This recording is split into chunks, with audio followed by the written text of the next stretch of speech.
yang terhormat Bapak Sekretaris Daerah, yang saya hormati Ibu Kepala Dinas dan dari perwakilan dari Dinas Kesehatan.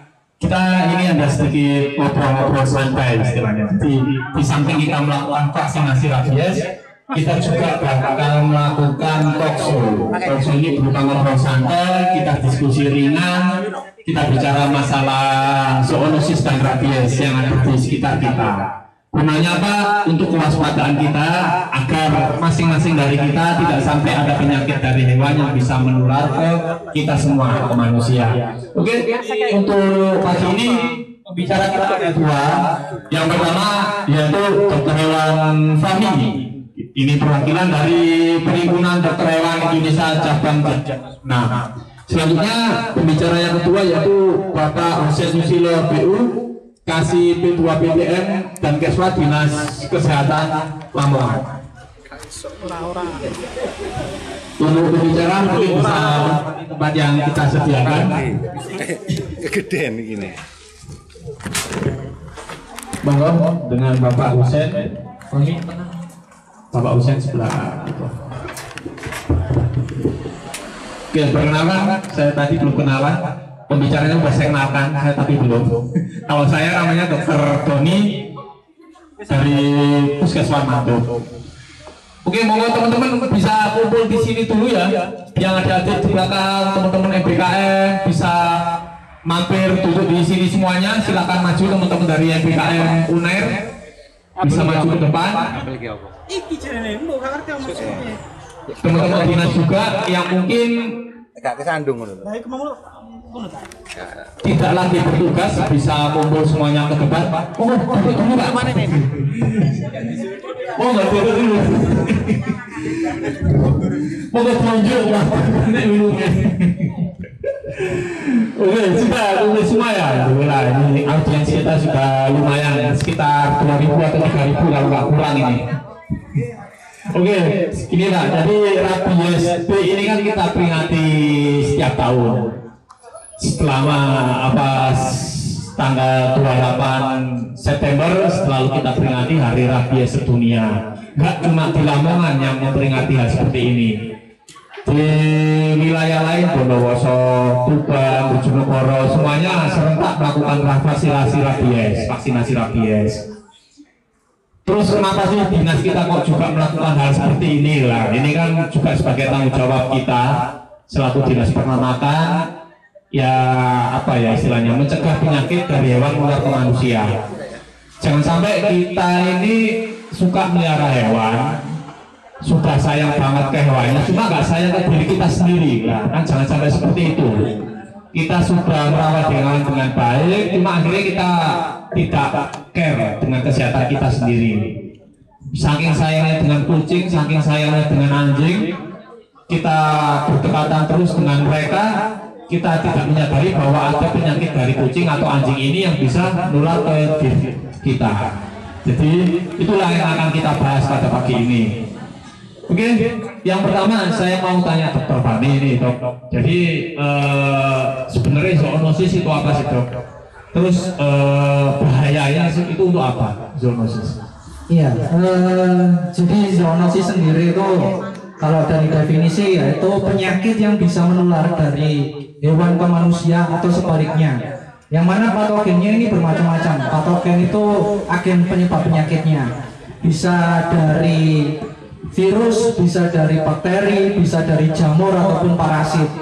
Yang mana kita sebagai orang yang sering berinteraksi dengan hewan, baik itu hewan peliharaan maupun hewan ternak, itu perlu dijadikan perhatian masalah zoonosis ini, karena resiko kita itu lebih tinggi daripada yang lainnya untuk bisa terkena penyakit-penyakit zoonosis.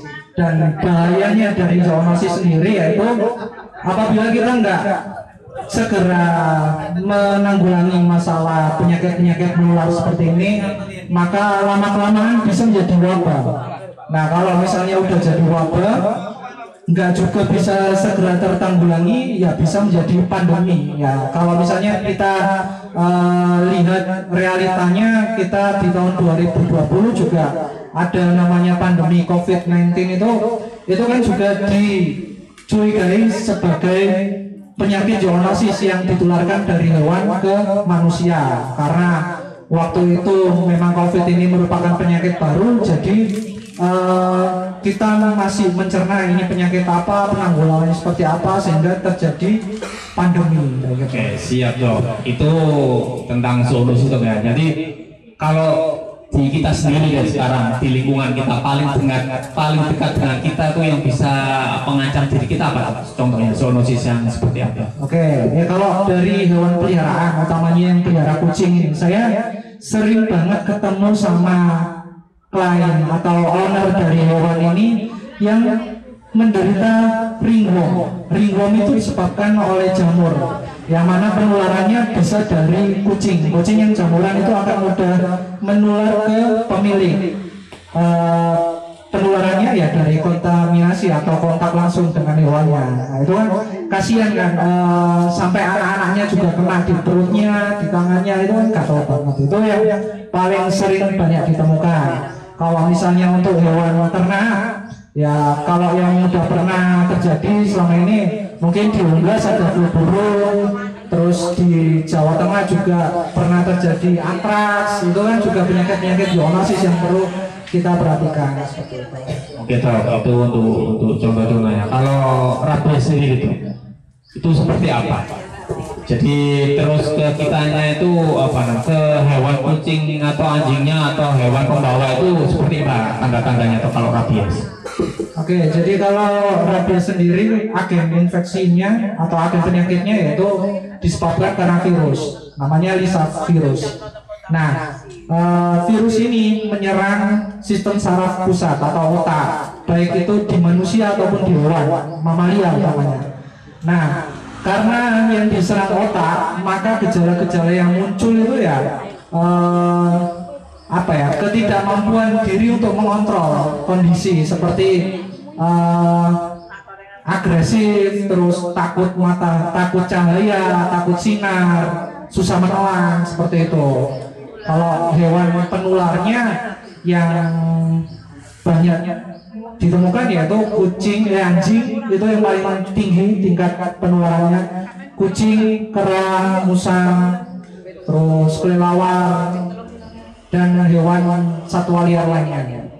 Oke, siap dok. Jadi kalau kita cara gini dok, nanti ketika kita udah tahu tuh gejalanya seperti itu, otomatis kan jangan sampai hewan-hewan peliharaan kita terserang virus rabies. Caranya gimana untuk mencegah itu? Cara yang paling efektif untuk saat ini sebagai tindakan pencegahan yaitu tindakan vaksinasi untuk hewan penular rabies. Terutama kalau kita punya hewan kucing, anjing, kera, itu lakukan vaksinasi rabies untuk tindakan pencegahan agar nggak sampai hewan yang ada di rumah kita itu terinfeksi gitu. Karena walaupun saat ini Jawa Timur kan dinyatakan daerah bebas rabies gitu, cuman pulau tetangga seperti Bali juga masih belum bisa menuntaskan masalah rabies. Terus kalau misalnya yang sama-sama di dataran Jawa ini, Jawa Barat juga masih belum kayak gitu. Jadi walaupun kita sudah dinyatakan bebas, namun bukan berarti kita bisa berlea-lea untuk tidak memperhatikan tindakan-tindakan preventif atau pencegahan seperti vaksinasi. Oke, siap dok. Iya benar dok ya. Jadi kalau yang di Jawa Barat itu kan kita nggak bisa istilahnya mencegah hewan itu untuk berpindah. Jadi seumpama kera liar atau gimana, atau nggak kucing peliharaan sendiri, kata nggak ada yang lapor dan sebagainya, akhirnya berpindah dari Jawa Barat ke Jawa Timur. Ya. Berarti tetap meskipun kita bebas, tetap wajib melakukan vaksinasi rabies. Itu berapa kali dok kita vaksinnya? Vaksin rabies itu dilakukan tahunan, jadi bisa dimulai usia 5 bulan udah bisa, nanti diulang tiap 1 tahun sekali. Begitu juga kita sebagai tenaga medik veteriner atau yang biasa melakukan penanganan terhadap hewan-hewan penular rabies ini sebaiknya juga melakukan vaksinasi untuk diri kita. Jadi kalau udah dilakukan double seperti itu maka akan lebih baik ya. Jadi hewannya divaksin, manusianya juga divaksin. Siap. Oke dok. Jadi kalau gini dok, seumpama kita tahu nih kita punya kucing atau anjing, kok tiba-tiba gejalanya tuh mirip gejala rabies. Nah, kita sebagai owner yang punya kucing atau enggak kita sebagai tenaga medis, apa yang harus kita lakukan? Oke, langkah yang harus dilakukan di awal yaitu isolasi atau membatasi ruang gerak hewan yang diduga terinfeksi penyakit rabies. Namun pada prosesnya kita juga harus tetap berkoordinasi dengan dinas-dinas terkait seperti dinas kesehatan dan dinas kesehatan hewan. Nah, nanti pada proses isolasi juga kita harus menggunakan alat pelindung diri yang proper sehingga jangan sampai kita mau mengisolasi tapi kitanya nggak siap dengan alat pelindung diri, kita yang digigit, kita juga yang akhirnya nanti berinfeksi, jangan sampai seperti itu. Nah, nanti setelah diisolasi kita lakukan observasi, kalau misalnya memang positif dinyatakan sebagai infeksi rabies, ya biasanya langkah yang akan diambil yaitu tindakan eliminasi untuk mencegah penyebaran atau penularan penyakit. Oke, siap. Udah lengkap sekali nih kayak tadi tentang rabies di hewan. Oke, selanjutnya ini dengan Bapak Husen, Pak. Ini kan tadi kita bahas semuanya rabies di hewan, Pak. Kan istilahnya kita kalau udah cegah, dokter hewan ini sudah mencegah dengan baik, akhirnya nanti ada yang kebobolan lah, kan juga nggak apa yang nggak kita inginkan. Seumpama ada beneran seperti itu, tiba-tiba ada kucing atau anjing yang gigit kita gitu, Pak. Apa yang harus kita lakukan? Ya, sebenarnya sudah dijelaskan tadi oleh Pak Dokter Tami ya, kalau memang rabies ini adalah penyebabnya adalah virus ya, yang dibawa oleh hewan liar ya, terutama adalah anjing ya, karena kita namanya kalau rabies itu dikatakan penyakit anjing gila ya, makanya anjing gila makanya paling banyak yang menginfeksi itu adalah anjing ya. Karena itu biasanya kalau orang yang terkena rabies ini memang sama gejalanya, jadi pasti ada infeksi, mula-mula memang infeksi ya, jadi pasti dia akan demam. Nah, demam. Kemudian demamnya ini mungkin dirasa seperti biasa, tapi memang dia akan diikuti dengan seperti sakit tenggorokan, kemudian agresif, bahkan seperti hewan itu tadi agresifnya ya. Jadi apa ya? Karena virus ini menyerang otaknya. Ya. Karena di CFR-nya itu kalau sudah terkena ini itu memang hampir 95% itu nggak tertolong. Ya, jadi makanya mungkin pencegahan yang pertama adalah yang seperti tadi dari Dokter Fahmi ya, itu adalah hewan kita harus divaksin, dibebaskan dulu. Karena apa? Karena penyakit rabies ini kan memang zoonosis dari hewan ke manusia. Kalau sudah terkena, memang perawat pertama adalah membersihkan lukanya. Gitu ya, jadi luka ini harus dibersihkan benar bersih supaya apa? Supaya nanti virus yang terbawa itu tidak masuk ke jaringan tubuh kita ya. Kalau sudah dibersihkan gampang, untuk dibersihkan pakai sabun itu sudah tahu bisa, jadi pakai sabun yang sifatnya basah ya, jadi virus ini akan memang mudah mati dan basah ya, seperti itu. Jadi memang di Lamongan sendiri belum pernah ada kejadian, dan semoga memang tidak ada ya, tidak ada. Kalau nanti masyarakat kita sadar bahwa memelihara hewan itu juga bisa menularkan penyakit, mereka akan juga menghindari, dalam artian menjaga ya. Salah satunya kalau memang ada hewan peliharaan kita yang sifatnya itu liar seperti anjing atau kucing yang sering dipelihara masyarakat ya keras jarang lah ya, kucing terutama anjing ini sebaiknya memang harus divaksin untuk menghindari ini ya, seperti itu. Siapa? Berarti kalau gejalanya itu sama Pak ya, mirip ketika nyerang hewan jadi agresif seperti itu, nanti ke manusia juga takut cahaya sama ya, gitu, sama. Makanya karena virus ini menyerang otak. Siap Pak. Pak, seumpama nih ya, kita nggak berharap ya, cuma untuk pengetahuan kita semua aja. Mungkin kita nggak tinggal di sini, besok bakal ke Bali atau kemana lah. Ketika emang benar-benar kita digigit, kita bersihkan lukanya itu, terus apa lagi Pak? Apa cukup dengan itu aja atau kita perlu dibawa ke dokter lagi untuk dapat penanganan yang lebih lanjut atau gimana? Oh iya. Kalau seumpama kita memang tergigit oleh anjing liar yang kita tidak tahu ya, sebaiknya hewan itu jangan dibunuh, harus diisolasi seperti Pak Dr. Fahmi tadi, untuk menjaga hewan ini tertular virus rabies apa enggak, karena sifatnya nanti dia akan mengeluarkan banyak air liur, kemudian agresif ya, kemudian liar, sifat liar itu. Nah, yang orangnya nanti sebaiknya adalah ditangani seperti yang pertama tadi saya sampaikan, bersihkan lukanya. Nah, sebaiknya memang kalau kita waspada memang harus diberi vaksin anti rabies ya. Jadi kalau sambil kita mengevaluasi, jadi hewan ini tertular apa enggak, kalau sama kita yakin hewan ini tidak, berarti nggak perlu, cukup dengan obat-obat antibiotik saja sudah cukup.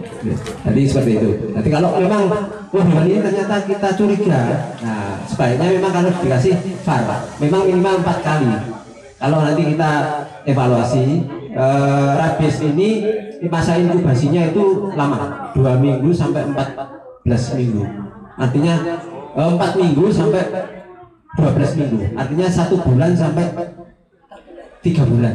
Iya, jadi cukup lama. Makanya ibu-ibu, bapak nanti kalau tergigit anjing atau kucing yang kira-kira waduh ini udah jangan-jangan rabies ini ya, itu sebaiknya memang jaga-jaga ya, disuntik pakai vaksin anti rabies. Tapi kalau memang yakin wah enggak ini, karena di sini kan memang enggak ada ya. Tapi tetap kita jaga-jaga. Kalau nanti ternyata di luar Jawa kita jalan-jalan, nah itu baiknya kita minta disuntik vaksin anti rabies. Nanti sambil dievaluasi, kira-kira ini nanti ada gejala enggak saya gitu. Biasanya kan demam, mual, susah makan, insomnia, sulit tidur. Ini yang spesifik biasanya. Sakit kepala yang sangat, maksudnya sakit kepala sih nemen gitu ya. Jadi ini gejala yang paling sering ya, yang paling utama itu biasanya, karena menyerang otak, karena biasanya otaknya yang akan sakit gitu, berasa sakit gitu ya. Jadi seperti itu. Nanti kalau anjingnya ternyata hewannya yang bikin nanti waduh ini ternyata benar kena virus rabies, maka pemberian VAR-nya wajib dilanjut sampai 4 kali pemberian. Seperti itu. Jangka waktunya? Jangka waktunya nanti ya satu minggu sekali berikan gitu. Sampai nanti gejalanya itu hilang ya, jangan sampai timbul nanti gejalanya itu. Seperti itu. Berarti sebelum timbul gejala harus segera di-VAR 4 kali itu Pak ya? Iya, kalau memang yakin ini waduh ini jangan-jangan nanti rabies, pakai VAR aja. Oke, siap Pak. Terus gini Pak, ini nih sedikit cerita Pak. Kita kalau sebagai dokter hewan itu kan juga nanganin kucing atau anjing yang sakit Pak. Jadi ketika ada kucing atau anjing sakit dengan gejala kejang, meronta-ronta, itu kita was-was. Jojo ini rabies. Sebanyak Pak, mungkin lagi apa ya yang ketika hewan itu sakit dengan gejala seperti itu ya lumayan keracunan. Lah itu mirip kita pegang terus kita mau handle gitu, emang sama syaratnya ya kayaknya. Ini kan ragu kita. Semua kita kalau tenaga medis hewan gini Pak ya, dokter hewan, para medis hewan itu mau vaksinasi rabies bisa Pak di Lamongan?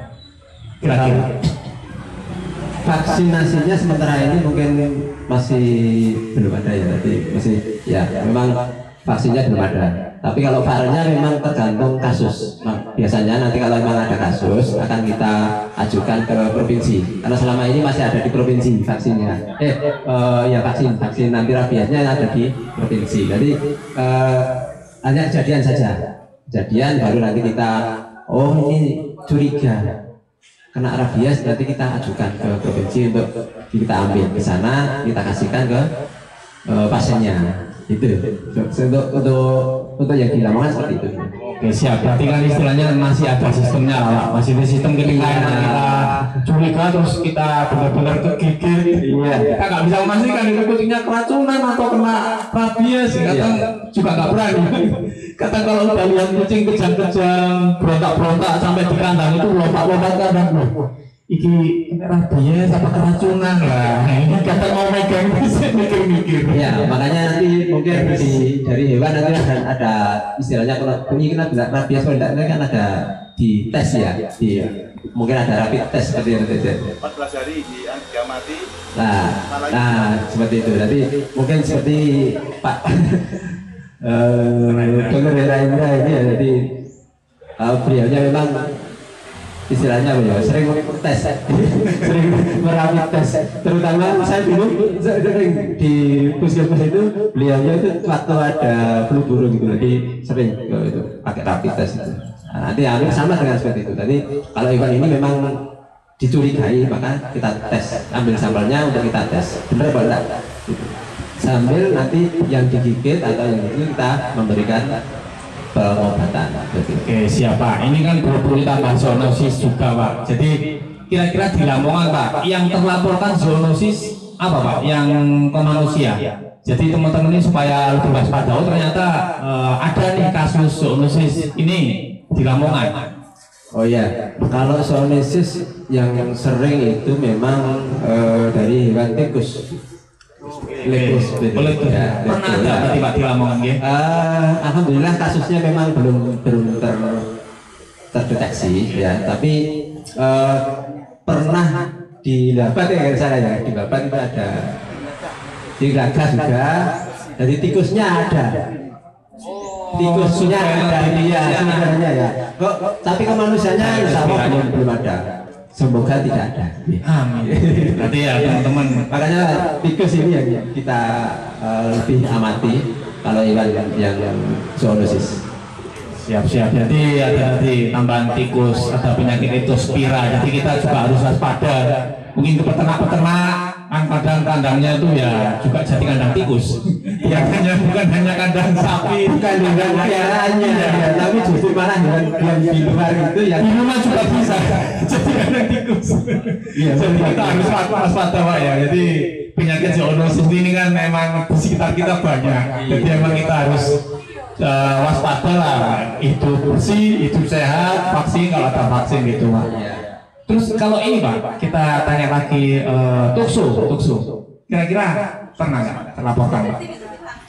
Tuksu memang ada juga, yang sering memang kucing, sering ke kucing. Cuman terlaporkan ke kita memang nggak banyak.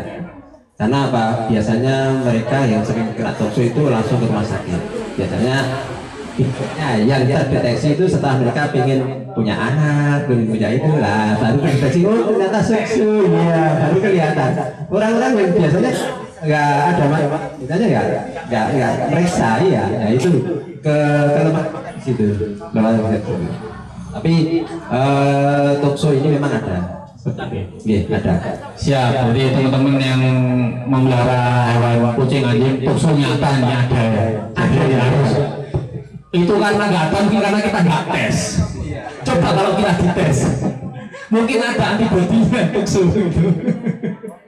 Makanya PHBS kita memang sangat penting. Siap. Perilaku hidup bersih dan sehat. Ini sangat penting. Bukan untuk hewan saja, tapi untuk manusia juga.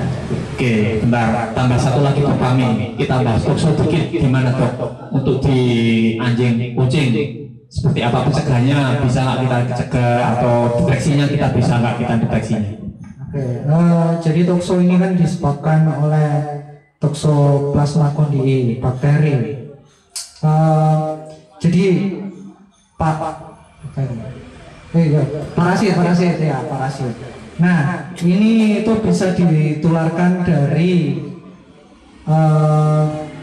makanan yang terkontaminasi itu bisa, atau bulu kucing. Kucing itu kan melakukan self grooming atau jilatin badannya. Nah, di saat itulah apa ya, parasit-parasit ini itu bisa mengkontaminasi dari bulu si kucingnya tadi. Nah, bulu kucing yang sudah terkontaminasi ini kan juga bisa terbang-terbang, nanti ada yang ke makanan, atau bisa juga dari tangan kita yang terkontaminasi terus kita makan, itu juga bisa. Namun sebenarnya toksoplasma itu nggak melulu dari kucing aja gitu, bisa aja dari pengolahan makanan yang kurang baik gitu.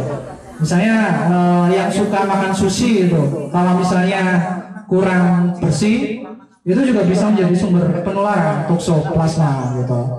Nah, untuk pencegahannya, kalau misalnya kita punya hewan peliharaan, itu kita habis melakukan adopsi bisa langsung dilakukan rapid test. Sampelnya biasanya darah gitu, nanti kita tes ya, kalau misalnya positif akan terlihat ya, kayak rapid test yang lainnya ada 2 strip itu, kalau misalnya terbaca ya berarti positif. Nah, kalau udah positif seperti itu ya mungkin lebih baik untuk tidak banyak melakukan interaksi dulu dengan hewan peliharaannya, sambil dilakukan pengobatan. Setelah pengobatan dilakukan dan di rapid test lagi, nanti hasilnya udah negatif, baru nanti itu bisa akan menjadi lebih aman untuk berinteraksi dengan kita ataupun keluarga, seperti itu. Oke, siap. Berarti sebenarnya semuanya juga bisa dicegah kan? Ya, jadi zoonosis semuanya itu juga bisa dicegah, termasuk rabies yang berbahaya itu pun juga bisa kita cegah dan kita kendalikan. Oke ya, lumayan ini ada hampir 2 jam kita sudah dari awal sampai sekarang acara 2 jam. Kalau toksinya nanti cuma ya 15 menit. Cuma lumayan ya ilmu yang kita dapat Pak. Jadi sebentar cuma berkesan. Jadi mungkin dari teman-teman juga ada yang dibawa pulang setelah ini. Jadi kita hari rabies itu nggak hanya cuma kita vaksinasi anjingnya. Yang penting lagi kan edukasi kepada masyarakat, pecinta hewan, peternak tentang masalah zoonosis dan rabies. Ya cukup sekian Bapak dan Dr. Fahmi, saya ucapkan terima kasih sekali atas kehadirannya. Mungkin kita bisa ngobrol lagi di lain waktu, mungkin bisa bikin acara bareng antara Dinas Kesehatan dan Dinas Peternakan. Untuk tahun-tahun berikutnya kita bikin acara yang besar mungkin bisa. Sekian dari saya, wassalamualaikum warahmatullahi wabarakatuh. Betul.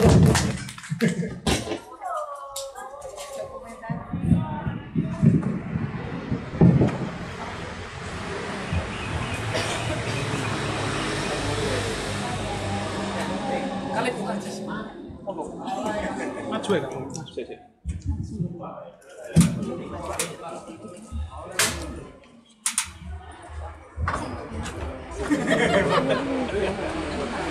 Satu, dua, tiga, kayak gini Bu, gini Pak. 1, 2, 3, oke. Terima kasih.